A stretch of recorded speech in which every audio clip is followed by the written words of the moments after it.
Hey book besties, welcome back to another bookish video. This video I feel like has been on my mind to film for a very long time, and I'm finally sitting down and filming it months later. We are going to be tier ranking romance book tropes in this video. You guys all know I am a huge romance book addict. My most read genre is romance because I am a complete hopeless romantic, and I thought it would be fun to do a tier ranking video, tier ranking some popular romance book tropes. I've seen a few other booktubers do this. I'm actually using Sarah Caroli, who's one of my favorite booktubers, her tier ranking template. So I'm gonna have her video linked down below because I love her tier ranking book videos. But I feel like this is gonna be interesting. Let me know if you agree with some of my rankings or what your rankings are. I'm gonna leave her template in the description as well if you guys want to play around with it. I'm gonna go through each tier and tell you guys what they mean. So obviously the first one is I would sell my soul for this trope. So this is like top tier, nothing can beat it. If I know that this romance book has this trope in it, I will immediately buy it, like add to cart straight away. Then I've got I usually enjoy it, which means it's not quite there to sell my soul for the trope, but I really enjoy that trope. Then I've got not my fave but also not my least fave, so just kind of there in the middle, kind of mediocre, but like I still enjoy it when I do read it typically, but I don't gravitate towards it. Hit or miss, meaning the trope is either a hit or miss. Not a vibe or fan for book tropes that I have read and just do not enjoy. Get rid of it is pretty self-explanatory, but they are tropes that I absolutely cannot stand. I will never pick up a book if I know that trope is in it. And then haven't read is obviously for tropes that I haven't read yet. And then these are the actual tropes here. I think some of them are doubled up, but yeah. Okay, let's start ranking. Okay, we're starting off with an interesting one, which is teacher student. I don't think I've ever read a book with this trope unless you count the love hypothesis, but I feel like that doesn't really count as teacher student because Adam is a professor at the university, but Olive is a postgrad student and she's not his student. Like she's just a student at the university. Like I feel like that doesn't really count. I don't know, does that count? I feel like it doesn't, and I loved that book. If I know that a book has teacher student, I probably wouldn't pick it up because, especially if it's like high school setting, that's like weird, literally illegal. I'm gonna put this in not a vibe slash fan. I wouldn't say necessarily get rid of it, but I'm gonna pop it down as not a vibe. Fake dating. Okay, I do like the fake dating trope. There are a few books that I've read that has the fake dating trope and it's so fun. I've also read a few books that have the fake dating trope that I just have not enjoyed the book at all. I'll put this in not my fave but also not my least fave. I think that makes sense. Sports romance. I love me a good sports romance. I'm like the least sporty person that you'll meet, but I love reading sports romance books. The Off-Campus series, which is a hockey romance, I live for it. Specifically hockey romance books in general. I don't know what it is about them, but I love hockey romances. I really need to get into more sports romance books. I don't know if I want to put this in I would sell my soul for this trope or I usually enjoy it, because all the sports romance books that I have read I have really enjoyed, and so many of them that I have on my TBR are sports romances. You know what? I'm gonna put this in I would sell my soul for this trope because yeah, I've rated all the sports romance books that I've read like a quite high rating and they live rent-free in my brain for some reason. Yeah, I'm just gonna do it. It's going straight into number one. Okay, forced proximity. I'm gonna put this in I usually enjoy it. Most romance books have the forced proximity trope in some kind of sense, whether they're in the same workplace, they're on the same trip together, they're just doing something together where they're forced to be together. Like,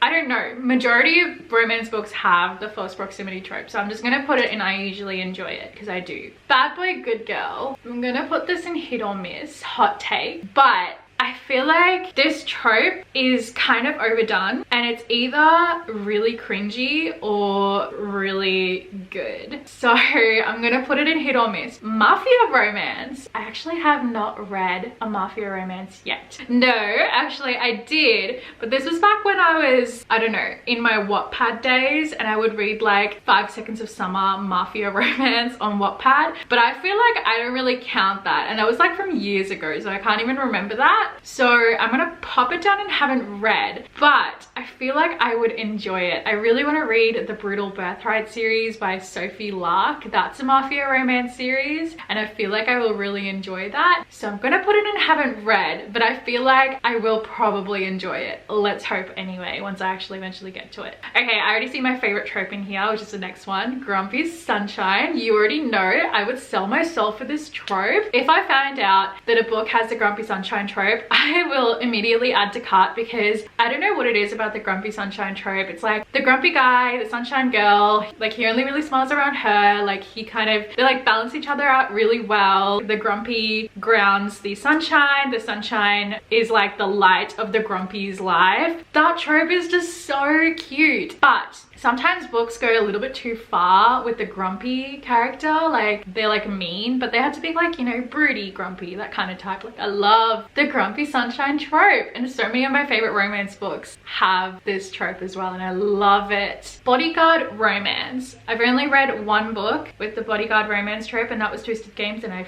freaking loved that book. It was so good, but I haven't read many bodyguard romance trope books, so I don't know where to put this. I'm gonna just put it in I usually enjoy it, because I did really enjoy Twisted Games. It was so good. I definitely need to pick up more bodyguard romances, because yeah, I did really enjoy that one. I rated it 4.5 stars, so it has potential for me to love this trope in other books as well. Right person, wrong time. This trope always gets me in the feels. I'm gonna put this in I usually enjoy it, because I do usually enjoy the right person wrong time trope, because it gets me in the feels. Only one bed. I love this trope. It's just so fun, and it's just so like steamy, and it's so good, especially when it's like enemies to lovers or they're fake dating and there's the only one bed trope mixed in with those tropes. They're just so good. I'm gonna put this in I usually enjoy it, because I do usually enjoy it, because it's so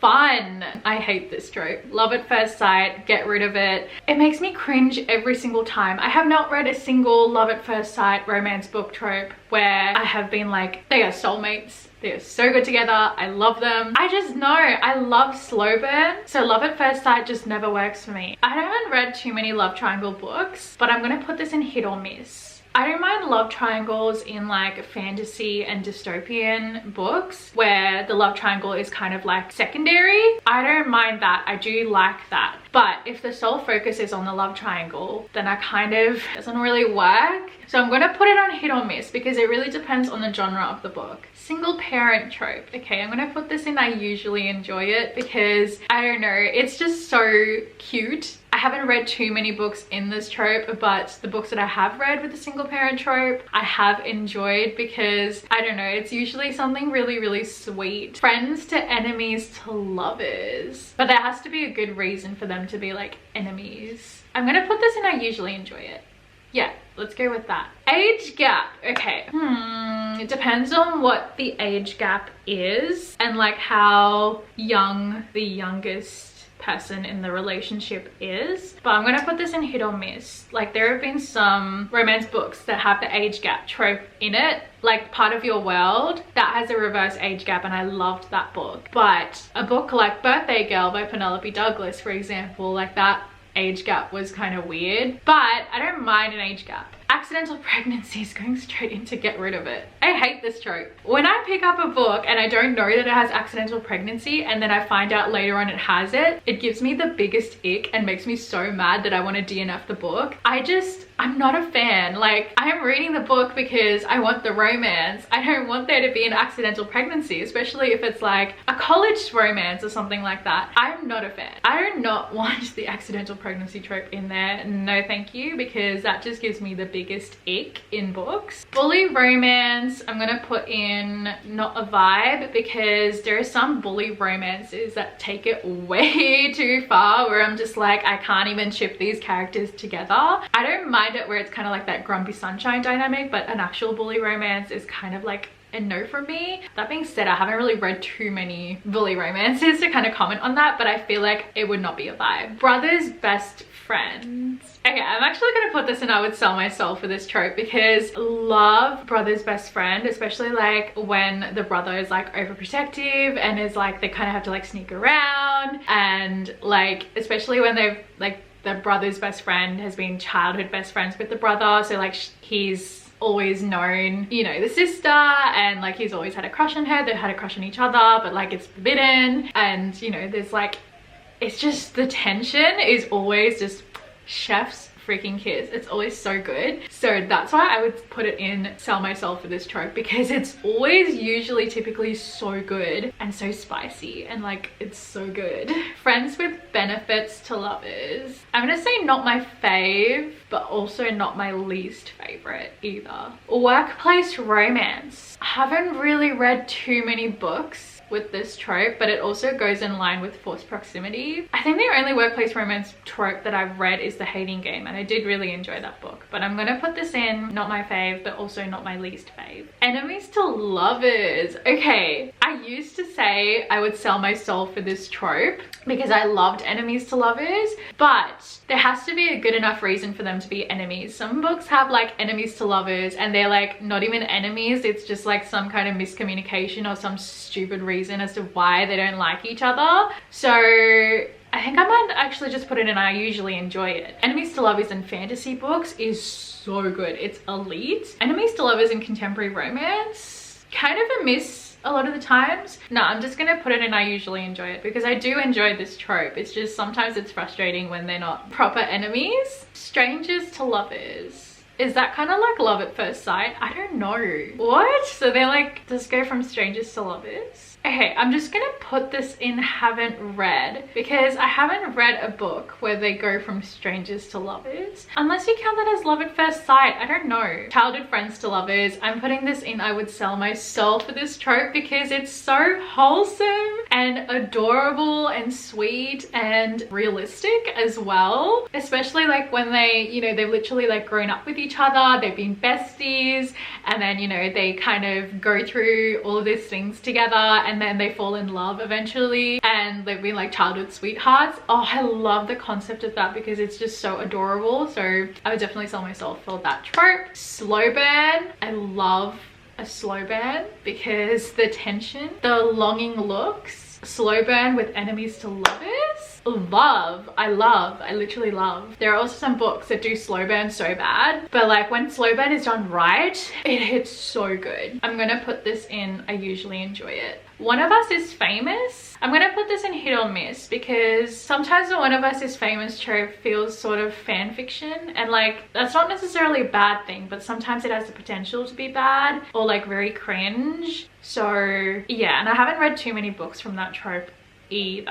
I Hate Everyone in the World But You is going straight into I would sell my soul for this trope because there's just something about this trope that is just feels so good, especially like when it's the guy that is just like, I hate literally like everyone, like, and then he just only has the soft spot for the girl that he's in love with, and he would do anything for this girl. Like he would literally sell his soul for the girl. Like, I don't know, that trope just always, it gives me butterflies every single time. Right person, not enough time is heartbreaking, literally heartbreaking. But when I'm in the mood for an emotional read, this just hits so good. Like Me Before You, Pack Up the Moon, they were both 5-star reads for me and they hit me in the feels big time. So I'm gonna put this in I usually enjoy it because when I'm in the mood for a sad book, that trope just hits so good. Friends to Lovers is cute. It's fun. It's not as iconic as Childhood Friends to Lovers, but it's still good because it's more of a realistic romance. So I'm gonna put this in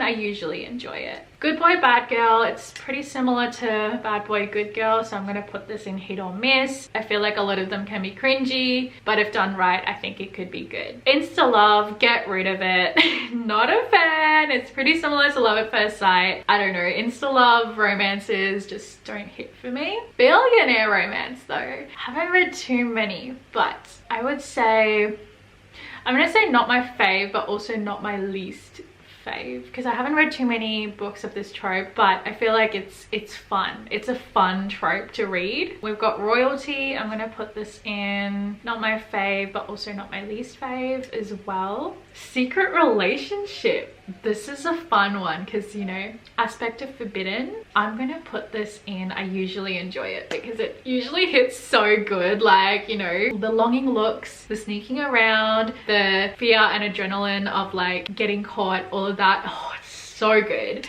So I'm gonna put this in I usually enjoy it because it usually hits so good. I love anything that's like forbidden romances in books because it's so fun. Okay, we've already done false proximity. Second chance romance. I'm gonna put this in hit or miss. Hot take. I feel like this trope is pretty popular, but for me, second chance romances don't really hit too much. The only second chance romance book that I have really loved and rated 5 stars is Before We Were Strangers, and like that was done really well. But all of the other second chance romance books that I've read have been like so boring, and like I don't ship the 2 characters together. I really like the second chance romance trope, and I feel like that's because also with me in real life, I'm not a big second chance romance person. But when I say hit or miss, the only reason it's a hit or miss is because I really love Before We Were Strangers. I feel like if I didn't read that book, this trope would be in not a vibe. Best friend's brother. It's kind of similar to brother's best friend, but I feel like brother's best friend hits better than best friend's brother. I'm gonna put this in I usually enjoy it. I prefer brother's best friend, but best friend's brother also is pretty good, but I haven't read too many of that. Marriage of convenience. Okay, this is fun. Marriage of convenience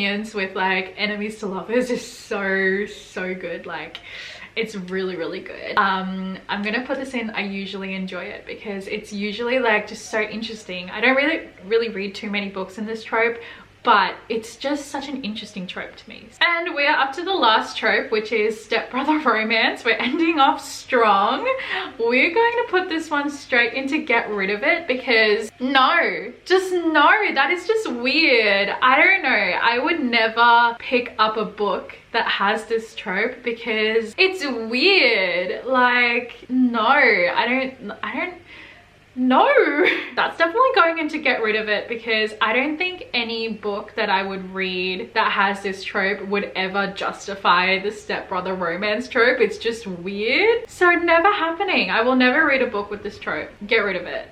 Please get rid of it. So this is how my final tier ranking is looking like. I think I'm pretty happy with where all the tropes are sitting. It's pretty accurate to like what type of tropes I read and stuff. So that officially concludes this tier ranking video. This was so much fun to film. I definitely want to do this again, maybe with like tier ranking popular booktok books or tier ranking book boyfriends. Oh my god, that would be so fun. So maybe I should do that next time, or like let me know what other tier rankings I should do that's bookish related because this was so much fun. I'm gonna leave Sarah Caroli's video link down below like I mentioned because her video is what inspired me to do this video. Let me know how you guys would have ranked some of these tropes. Like, do our opinions match or do we have any differences? Because I think that would be very interesting to know. But if you guys enjoyed watching me rank these tropes, definitely give this video a huge thumbs up and subscribe to my channel down below. I post new videos every week and I will see you all in my next video. Bye!